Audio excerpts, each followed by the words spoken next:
اتبنت مكتبة الإسكندرية على إيد أتباع وخلفاء الإسكندر الأكبر، ومن أكتر من 2000 سنة، علشان تضم أكبر مجموعة من الكتب في العالم القديم، واللي وصل عددها وقتها إلى 700 ألف مجلد.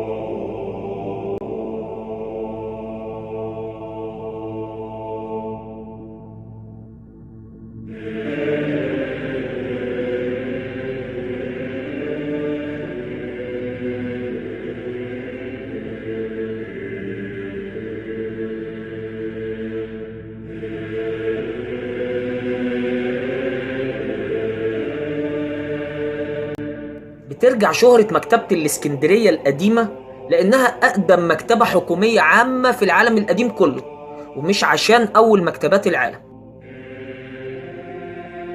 فمكتبات المعابد الفرعونية كانت معروفة عند قدماء المصريين، ولكنها كانت خاصة بالكهنة بس.